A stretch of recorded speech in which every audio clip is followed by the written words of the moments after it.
Thank you for joining Wars of the Roses. And this is Cause and Effect Are Within You by Hugh P. Hubbard. An article taken from Rosicrucian Digest, Volume 17, Number 12, January 1940. Cause and Effect Are Within You by Hugh P. Hubbard. It is a universally accepted axiom of philosophy and science that there is no effect without a cause and conversely no cause without an effect. The first of these two statements is obvious enough that there can be no effect without some motivating cause to bring it about. But the second statement raises a question in our mind. Could a cause exist without an effect? We might say that gravity causes a waterfall when a lake or river is located at a higher level than surrounding land, but that there are cases where those conditions are fulfilled, but there is no waterfall. The answer is that there is the power necessary to produce a waterfall, but that power is not in motion. There must be an opening at the appropriate place in the rim of the lake so that the water can flow out and make it possible for gravity to put its power into motion. Then and then only will the effect be manifested. We might say then that the cause is not merely the power to do a thing, but it is that power put into motion. Understood in this light, then, no cause can exist without its effect. Now, it is also universally accepted that God, however he may be conceived of by various creeds and peoples, is the cause and principle of man and the entire universe. Hence, man is sure, even without means for experimental or scientific proof, that this God is his creator, whether he partake of the nature of a personality according to orthodox beliefs, or a spiritual entity, or the impersonal aggregate of natural and spiritual law. Man is sure of this, first through his intuitive feeling, and second through reason and spiritual meditation. Cause and effect, God and man. As Jesus put it, I am the vine and ye are the branches. God and man are as inseparable as cause and effect, or the vine and the branches.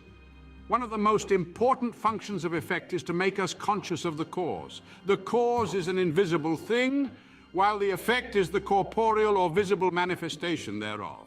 Were it not for effect and the power to reason, we never would be conscious of any cause. With the exception of a few debatable cases, animals do not reason, hence they are not aware of cause. They live only in a world of effects.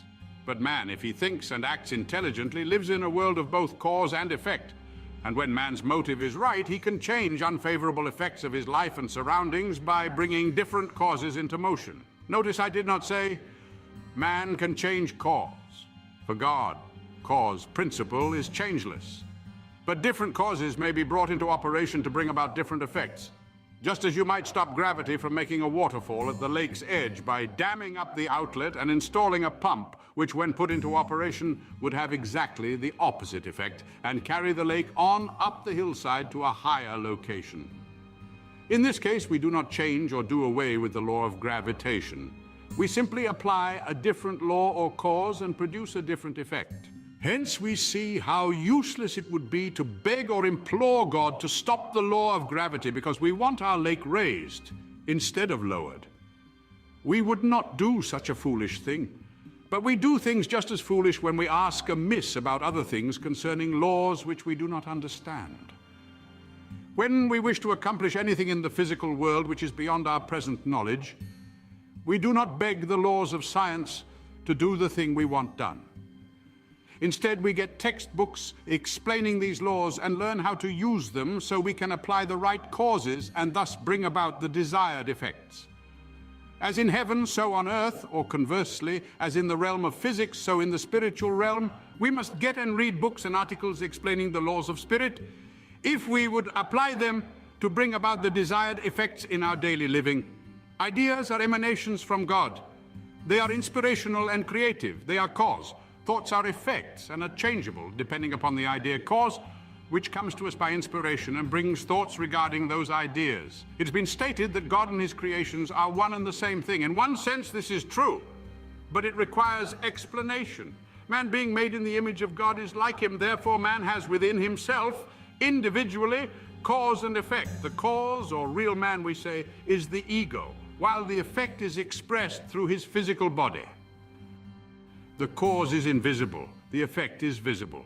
For centuries, our eyes have been so dull and credulous as to believe that the body or effect dies, but we cling tenaciously to the principle that the cause or real man is eternal, for we say we are created in his image and likeness.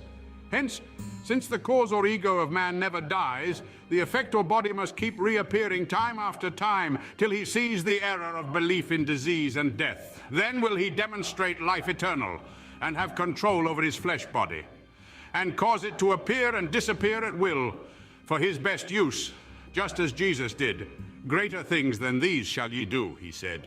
It is time we were getting busy and coming somewhere near what he did before we can do greater things. So we would say that as far as man is concerned, his cause and effect do seem separate so long as he entertains this false belief. But it is only a belief, and when his eyes are spiritualized, he sees that there never is any separation. God and his creation, hence, cannot be separated in thought and certainly not in location, since both are infinite and would have to be coincident. If they occupied separate localities, neither would be infinite. Considering all these things, then, we come to the inescapable conclusion. First, that man is inseparable from God, and second, that man and the universe constitute the physical expression or body of God. Just as man's body, composed of billions of cells, constitutes the physical expression of man's ego. Now, since by definition we know God is good, law, principle, love, life, and is all-wise, all-powerful, and ever-present, we see how man's birthright endows him with these same attributes to whatever extent he will call upon them for his use. Declare that you are these things, and make yourself feel them, and you shall have them. Thank you for watching, and please don't forget to share, like, subscribe, and comment, and if you can, please consider donating to Wars of the Roses. Links to PayPal and Patreon are in the description. Thank you so very much.